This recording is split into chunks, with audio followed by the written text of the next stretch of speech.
بسم الله الرحمن الرحيم زين للناس حب الشهوات من النساء والبنين والقناطر المقنطرة من الذهب والفضة والخيل المسومة والأنعام والحرث ذلك متاع الحیاۃ الدنیا واللہ عنده حسن المآب۔ ترجمہ: آراستہ کر دی گئی لوگوں کے لیے خواہش کی محبت، مثلاً عورتیں ہوئی اور بیٹے ہوئے اور ڈھیر لگے ہوئے سونے چاندی کے اور نشان لگے ہوئے یعنی عمدہ اور اعلیٰ گھوڑے اور دوسرے مویشی اور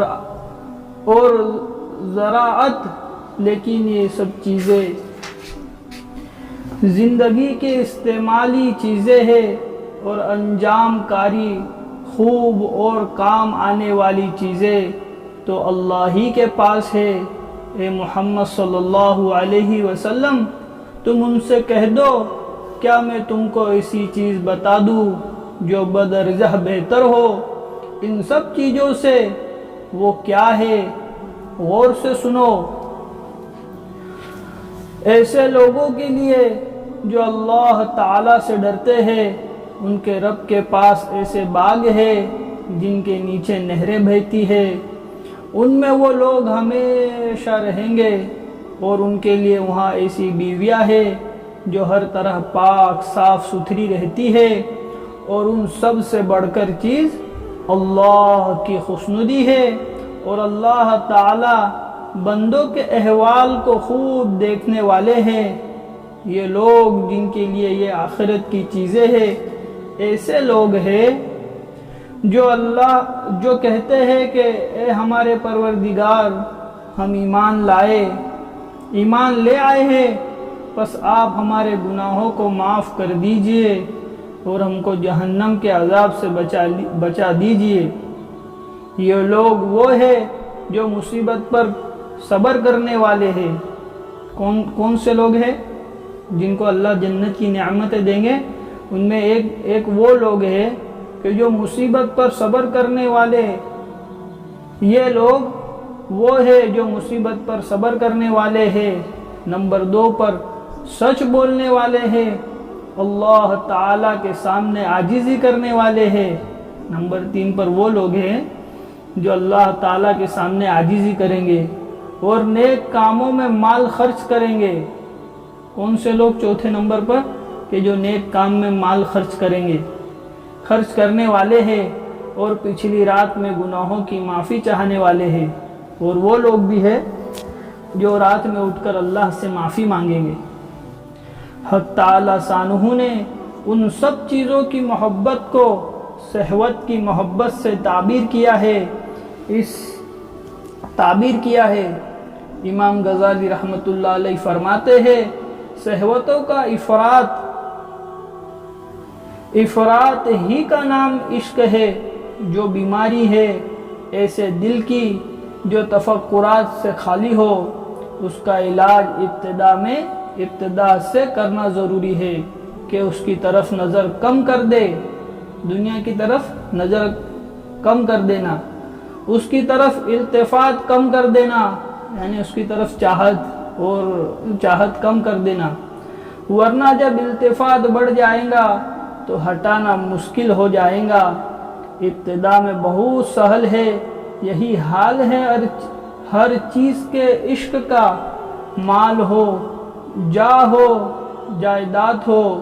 اولاد ہو، حتیٰ کہ پرندوں کبوتر وغیرہ سے کھیلنے کا، اور شطرنج وغیرہ کھیلنے کا بھی یہی حال ہے کہ یہ سب چیزیں جب آدمی پر مسلط ہو جاتی ہے تو اس کی دین اور دنیا دونوں برباد کر دیتی ہے۔ اس کی مثال ایسی ہے کہ کوئی شخص سواری پر سوار ہے، اگر وہ جانور کی باگ یعنی کہ لگام اسی وقت دوسری طرف پھیر دے جب وہ بے جگہ جانے کا رخ کر رہا ہو، یعنی راستہ اگر اس نے بدلا ہے، وہ راستے پر گیا جہاں خطرہ ہے، تو اس کی مثال ایسی ہے کہ کوئی شخص سواری پر سوار ہے، اگر وہ جانور کی باغ یعنی کہ لگام اسی وقت دوسری طرف پھیر دے جب وہ بے جگہ جانے کا رخ کر رہا ہو، تو اس وقت بہت آسانی سے وہ جگہ پر پڑ سکتا ہے، لیکن جب وہ جانور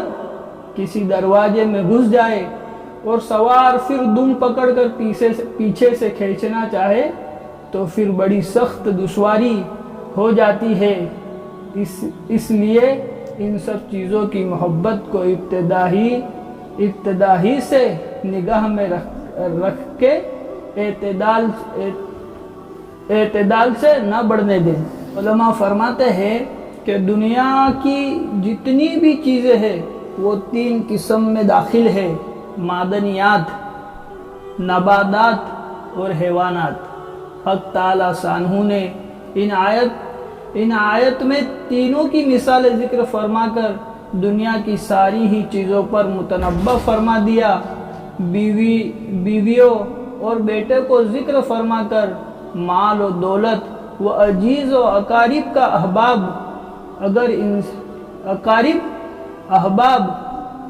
اگر انسانی محبتوں پر تنبیہ فرما دی، اور سونے چاندی کو ذکر فرما کر ساری معدنیات پر، گھوڑے مویشیوں کو ذکر فرما کر ہر قسم کے جانور پر، اور کھیتی سے ہر قسم کی پیداوار پر، اور ہر قسم کے جانور اور کھیتی پر قسم کی پیداوار، اور یہی چیزیں ساری کائنات ہے، وہی کائنات ہے، اور ان سب کو گنوا کر اور ان پر تنبیہ فرما کر ارشاد فرما دیا کہ یہ سب کی سب اس چند روزہ زندگی کے گزرنے کی چیزیں ہیں، ان میں سے کوئی بھی چیز محبت کے قابل نہیں، دل لگانے کے قابل نہیں۔ دل لگانے کی چیز صرف وہی ہے جو پائیدار ہے، ہمیشہ رہنے والی ہے، ہمیشہ کام آنے والی ہے، اور ان میں سب سے بڑھ کر اللہ کی رضا ہے، ان کی خوشنودی ہے۔ وہ دنیا اور آخرت کی ہر چیز پر فائق ہے، ہر چیز سے بڑھ کر ہے۔ دوسری جگہ جنت کی نعمتوں کو ذکر فرما کر ارشاد فرمایا: وَرِضْوَانٌ مِّنَ اللَّهِ أَكْبَرُ ذَلِكَ هُوَ الْغَفُورُ العظیم۔ ترجمہ کہ اللہ تعالیٰ کی رضامندی ان سب چیزوں سے بڑی ہوئی ہے، اور وہی چیز ہے جو بڑی کامیابی ہے، اور حقیقت بھی یہی ہے کہ اللہ تعالیٰ کی رضامندی برابری نہ دنیا کی کوئی چیز کر سکتی ہے، نہ آخرت کی کوئی نعمت اس کے برابر ہے۔ آیت بالا میں دنیا کی ساری مرغوبات کو تفسیر سے ذکر فرما کر اس پر محبت کر دیا،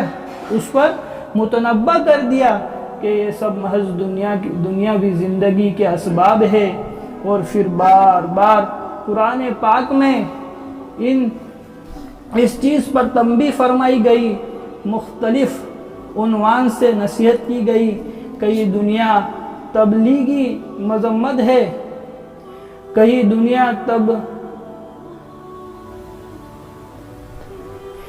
دنیا طلبی کی محبت کی گئی، کہیں دنیا کو ترجیح دینے والوں کی قباحت بیان کی گئی، کہیں اس کی بے ثباتی پر تنبیہ کی گئی، کہیں اس کو محض دھوکہ بتایا گیا تاکہ اس حقیقت کو اچھی طرح ذہن نشین کر لیا جائے کہ دنیا کی ہر چیز محض عارضی، محض ضرورت پورا کرنے کی ہے، نہ یہ کہ دائمی، نہ دل لگانے کی چیز ہے۔ آج کے اس سبق میں ایک چیز یہ پتہ چلی کہ دنیا اور آخرت میں انسان کے لیے سب سے بڑی نعمت کی جو چیز ہے وہ اللہ کا اپنے بندوں سے راضی ہونا ہے، اور دنیا اور آخرت کی سب سے بڑی مصیبت انسانوں کے لیے یہ ہے کہ اللہ کی ناراضگی، یہ انسانوں کے لیے سب سے بڑی مصیبت کی چیز ہے۔ سبحان اللہ و بحمدہ، سبحانک اللہم و بحمدک۔